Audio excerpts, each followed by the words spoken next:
Hello guys, my name is Colin and this is Colin Talks Crypto. Thank you so much for joining me in this first episode in 2020 for the new year. In this episode, we're going to cover the EOS Rex, the resource exchange, and a recent upgrade that just happened, which is going to enable more CPU to be free for transactions, relieve congestion, and make a more fair rewards process. Thank you for joining me.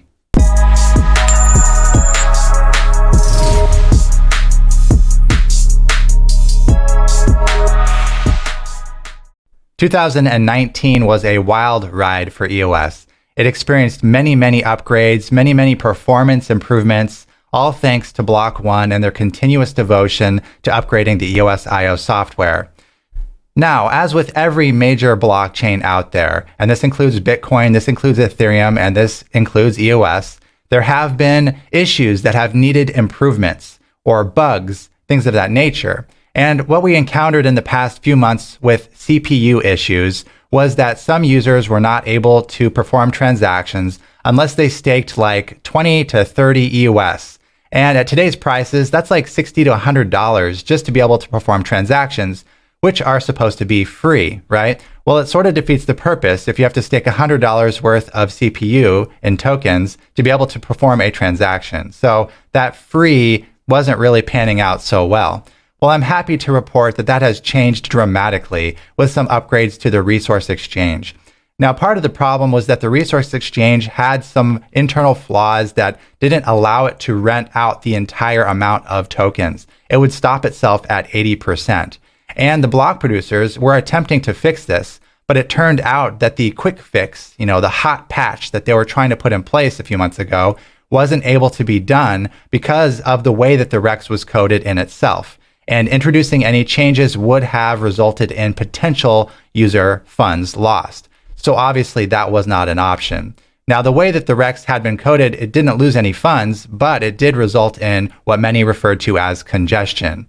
And also dApps had assumed that users would have enough resources on their own behalf. And so many dApps were kind of caught with their pants down, and users were not able to perform transactions with those dApps. And the dApps hadn't prepared. They hadn't allocated resources for users to operate with their smart contracts. And so obviously, if you had enough CPU and if you could afford enough CPU, then you had no problem. But that wasn't everyone.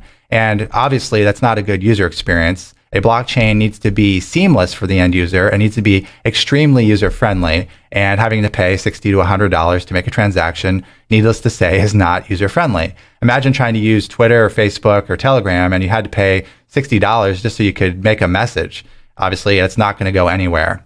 So this was a known area for improvement. And I'm very happy to announce that all Rex upgrades have been fully put in place. And we're going to take a look at what this means. So this changes the threshold from 80 to 90% of tokens that are allowed to be loaned out. And while that may not seem like a big change, it really is because of the Bancor algorithm, which is what the resource exchange uses. When users are renting tokens, it's an exponential curve. And the more you try to rent out, the higher the price goes. But it had an artificial cap at 80%. And so in theory, the price was supposed to be allowed to reach infinity. So you could never exhaust the network of all of its resources because no one can afford infinity. But with an 80% cap, the max was reached and there was no more loans allowed to take place. And that's what kind of ground the network to a halt in some cases with CPU. Now, that was raised to 90%. And I'm actually not sure why that wasn't allowed to go to a full 100%. But there are people that are far more technically inclined that obviously looked at this and determined that 90% was a much safer number to use. And so that was one of the changes that was put in place. So that's going to allow a greater free market where the price will be allowed to rise higher if more people want it, and it will allow more loans to take place. So all in all, the free market of the resource exchange will be a lot more dependable, reliable, and liquid, and not artificially capped. And the second change to the Rex that was implemented here was 12-hour staging pools. So this is a change from how Rex worked before. Previously, the Rex was operating such that if a whale came by and wanted to loan 50% of the network resources, they could do so, and that reward would be paid instantaneously to all Rex loaners. So if you had your tokens already in the REX, you would instantly get a cut of that huge whale's loan on the network. Well, what that resulted in was the ability for users to get the reward and then unstake and withdraw their tokens, leading to insufficient resources in the REX. And so while the entity was able to loan for a 30-day period, those users who wanted to take their tokens out of the REX could do so in a matter of days. And that led to an imbalance of token liquidity in the REX and availability. And so part of the changes that have taken place here are very clever. Instead of being paid as a lump sum to all loaners at the initial onset of a loan, they're broken into 12-hour pools over a 30-day period. So what this means is if a whale comes by and wants to rent 50% of the network resources, they can do so. But all those people loaning, if they want that full payout to get all of that reward, they must keep their tokens lent in the REX for a full 30 days. And every 12 hours, they'll get a 1/60th of the cut of their rewards. And at the end of 30 days, you'll have your full reward. And what that does is two things. It keeps tokens in the exchange, which then prevents a liquidity crisis, such as we had before with CPU, where there were no more resources actually available.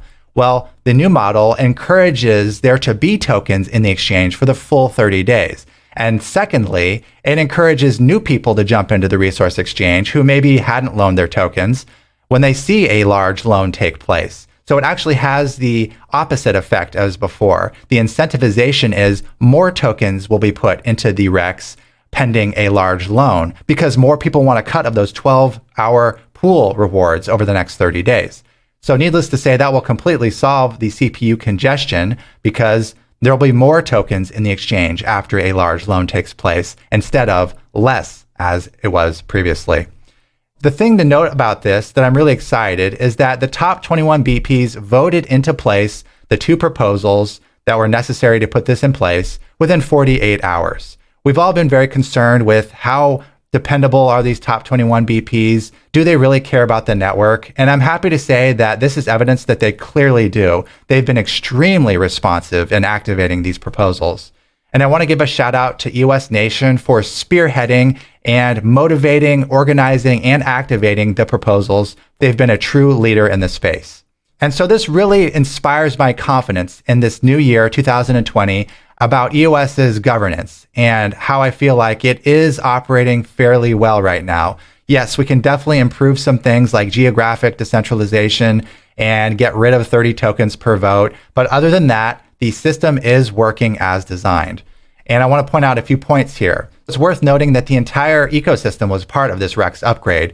We had EOS Nation leading the charge. We had block.one with the REX upgrade fix. We had the top 21 quick approval response time from all the BPs, and we had all BPs being a part of the multi-sig review process. So I feel like we have a fairly healthy network. It's definitely more inspiring than how quick it was to upgrade the initial EOSIO 1.8 features. This is happening a lot more quickly. And I want to give a special thanks to Dennis of EOS Nation, who just answered some of my questions, and he has a very technical understanding of the REX, and he shared some of that with me, and I want to share that with you guys as well. And I asked him a question which probably many of you guys have as well, which was, do these recent changes to the REX alleviate CPU congestion? And he answered it down here where he said, yes, it should help. Maybe not this month so much, since the majority of the REX profits were right before the REX approval. However, for the next month, we should see an influx of new REX liquidity providers. Also, with the threshold lowered to 90%, I doubt we will see a REX lockup again. So that's very inspiring. So it sounds like perhaps CPU congestion will see an improvement, and in the first few days of February, we should see a lot new liquidity providers, users loaning their tokens on the resource exchange, which will then just make the resources more available, REX cheaper, and everything will smooth out. So the CPU issues should begin to go away, and that's the positive news. Then on top of that, for the ultimate performance boost for CPU, EOS VM2, the virtual machine 2, block.one is working on, and we don't have a release date yet for that, but it brings even further improvements. And Dennis said here, that will give a big boost in CPU performance to the network once all the BPs transition to that. However, right now, block.one doesn't have an official release yet for the EOSIO 2.0. It's still being worked on. And it's interesting to note that EOS VM2 is not a multi-sig, but it's actually going to be each BP needs to upgrade to this. So in a way, I guess that would be a hard fork for EOS, where the BPs have to adopt the software directly. So I'm very excited for the performance improvements for VM2. And here's a link you can click on, and I'll put it in the description below, where you can see a couple of interesting things for the resource exchange and this smart contract. So if you click on the table ret buckets, you can see every 12 hours, there's a new entry here, which is putting in place the rewards for every 12-hour period. I'm not sure exactly what the 609 represents, but it's relative to the returns that will be made for the resource exchange in a 12-hour period. And also we have the table Rex ret pool, Rex return pool. And here we have also an entry for every 12 hours, which will show how many EOS are in that pool. And it's 4 decimal points here. So this is 2,303 EOS. And that's my understanding of this. I may have this wrong because this is pretty technical stuff here. All right, guys, I hope you have a very happy new year. I hope you've made some great New Year's resolutions. I am super excited about the upcoming bull run, and I am holding strong. I haven't made a trade in many, many months. I'm a long-term trader, as I've mentioned. I'm still holding my EOS. I'm still holding my Bitcoin Cash, and my Ethereum. I know that it's been a long wait, and that many of you have waited through this very painful time, but things are going to get brighter very soon, I feel. So thank you for joining me, guys. Have a great 2020, and I look forward to joining you again soon. Take care.